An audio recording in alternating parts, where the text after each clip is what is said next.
नमस्कार मित्रों, आपका स्वागत है हमारे चैनल जिज्ञासा पर। मित्रों, आज मैं आपको बताऊंगा कि अगर पानी उबल रहा है ना, आग को तो लाल रंग से ही बनाना चाहिए और लाल रंग की चौक हमारे पास है।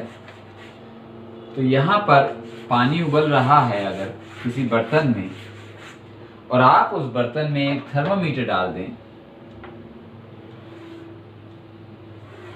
तो आप देखेंगे दोस्तों, क्या देखेंगे कि उस थर्मामीटर पे जो भी पारा है उसका तापमान, मतलब पारे की माप, वो उतनी ही रहती है। पानी आपके सामने उबल रहा है, भाई साधारण समझ हमारी ये कहती है उबल रहा है मतलब और गर्म हो रहा है, मतलब खूब गर्म हो रहा है।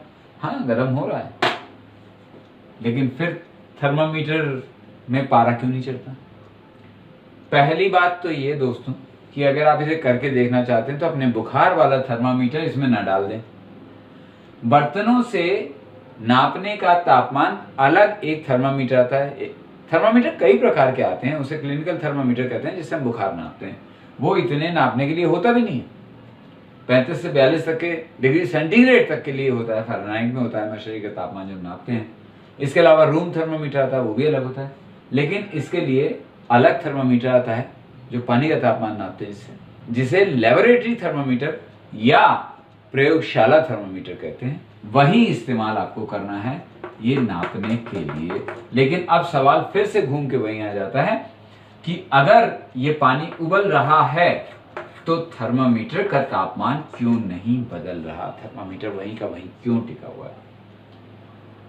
दोस्तों, इसकी वजह है पानी की अवस्था, और पानी गर्म होने पर बनती है जो भाप, उसकी अवस्था। अवस्था का मतलब पानी किस अवस्था में होता है? द्रव अवस्था में। जो भाप बनती है वो किस अवस्था में होती है? गैस।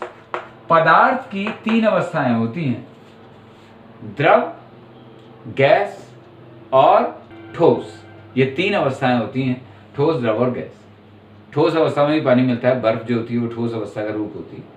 लेकिन एक अवस्था से दूसरी अवस्था बदलने के लिए उसे अतिरिक्त ऊष्मा चाहिए होती है, अतिरिक्त ऊर्जा चाहिए होती है। और जब एक अवस्था से दूसरी अवस्था में बदलता है, अगर ऊपर वाली अवस्था में बदल रहा है, अगर ठोस द्रव में जैसे बदल रहा है, तो उसे अतिरिक्त ऊष्मा चाहिए, और जब द्रव गैस में बदलेगा तो उसे अतिरिक्त ऊष्मा चाहिए।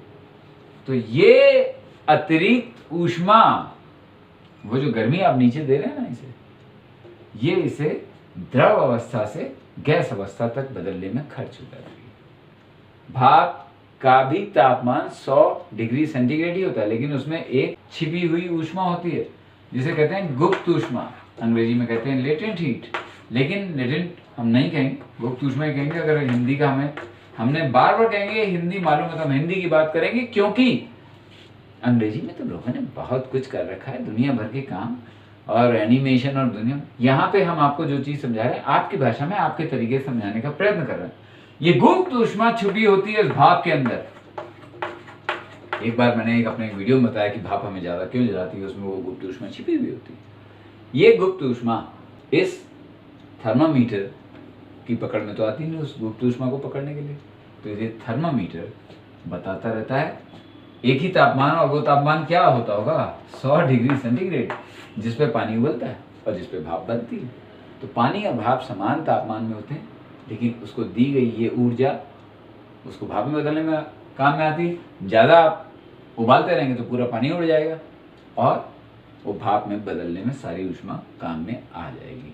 लेकिन थर्मामीटर का तापमान नहीं बदलेगा, इसलिए नहीं बदलता। हमारे चैनल जिज्ञासा पे ऐसी चीज़ें और बताते रहेंगे हम आपको। फिर मिलेंगे, नमस्कार।